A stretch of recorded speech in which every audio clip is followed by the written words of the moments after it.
If Jesus, the Son of God, came on earth here and passed his own death, who are you? Huh? Who are you? If Jesus, the Son of God, came on this earth and even his father said, write your own. Yes, you are my son, but write your own. Write your own death. With all his power, with all the authority he has, they were slapping him. Me, I wonder myself, I was slapped back. I wonder, I'm telling you, I may not want the same word. With all his power, they were slapping him, flogging him. It's not that he is weak.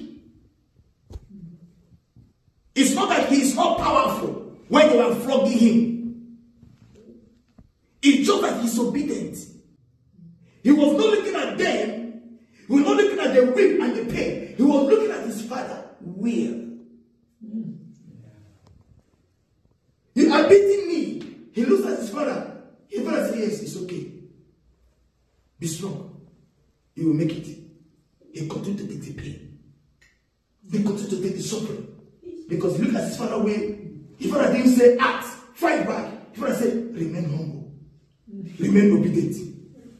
So even the slap, he takes it. The beat, he takes it. The tear skin, he takes it. The sleeping naked, he takes it. He was enduring it. Not because he doesn't have what it takes to deal with them, but because he is obedient. But some of us, we don't understand how God works. That's why when God says you fire, you fire. When God says don't fire, don't fire. Are you getting it? Yeah. When last every time I was praying, God, please, forgive them, try to change their heart, change their mind. God was laughing at me. He said, that's what I asked you to do. I told the ivy, fire. Fire to fire, curses to curses. This is a warfare. It's not a domestic issue. Fire. There are powers behind them. The people that see him are highly possessed. They are dripping of perdition. Fire! It took me time to accept it. And those long time I was delaying to accept it delayed my progress. Where I am today, I would have been somewhere much higher if I started it when God said, start firing. So even when in my heart, I don't feel like doing it, I'm looking at my father, I'm obedient. Are you getting it? That is why being led by the Spirit is very fundamental. It's fundamental for you to succeed as a Christian. The bush of Azar that day, I saw when Paul came to it.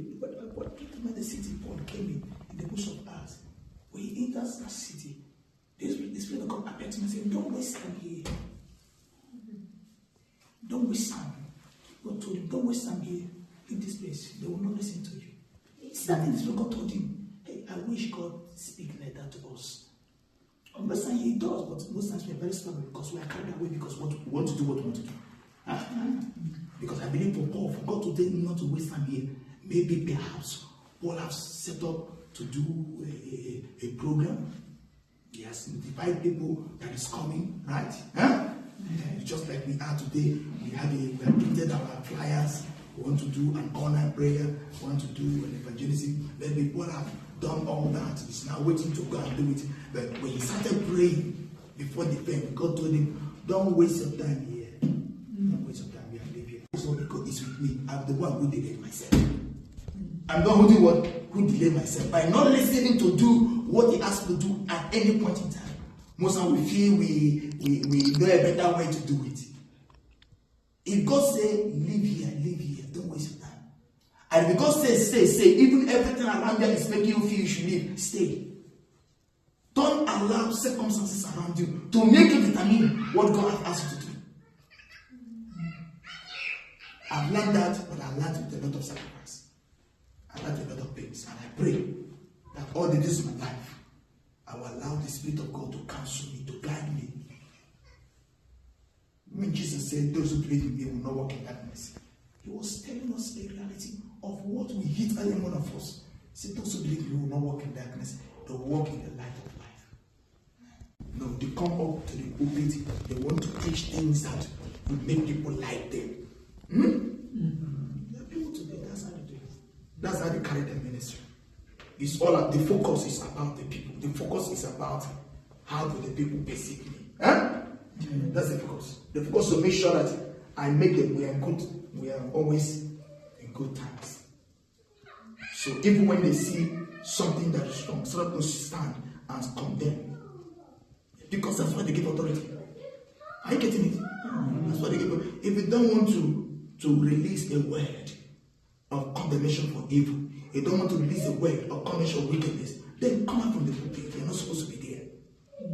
You're not supposed to be there. They don't give people authority so that they can make everybody around them happy. They don't give people authority so they can make, in any sphere of life, in school, in industry, in any sphere of life, in a family, authority was not given to you so it can make your followers all happy with you. In fact, one of the reasons why they give you authority is to make sure that things go the way, the normal, righteous way. To make sure that nobody does things that is wrong. Are you getting me? Paul said to the Romans that why the soldiers bear sword, it's not in vain. They don't bear sword in vain.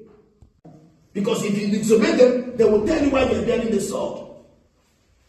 So if God puts you in a place of authority, it's not only for you to devise ways, avenues on how to make everybody there happy and like you. If that is your passion, then believe me, you have already fallen. Not you're going to fall, you have already fallen. Authority is to maintain standard. Hallelujah. Authority is given to do what? To maintain standard. To maintain the law. To make sure everybody abides to the rule. To punish offenders. To do what? Punish offenders. To bring justice among the people. In fairness, irrespective of who the person may be. That's why they give authority. And that's what God desires. That is his heart. That's his passion for the people. That there will be justice. There will be fairness. There will be truth. So if you occupy the place of authority, and God is telling you what to do, you don't want to do it because God has satisfied your conscience. The one that pacifies your ego. You already lost it. Not that you're going to lose it, you already lost it. Authority is given to us to make sure we do things according to the way to God and to see that those who follow us do it in that order. So we are subject to be led. Hallelujah. We are subject to what? To be led by the Spirit. I'm telling you, if you miss the lead of the Spirit of God, you have lost your place as a Christian. You can write it down. Quote me anyway. If you miss the leading of the Spirit of God, you have lost your place as a Christian. It's just a matter of time. The reality will hit you. A matter of what? Time. The reality will hit you that you have lost your place. You want to do it right? Listen to the Spirit. Because there is something the Spirit of God will tell me to do in my circumstances. Right? You are facing a problem, but the Spirit of God will tell you to do a different thing in your circumstances.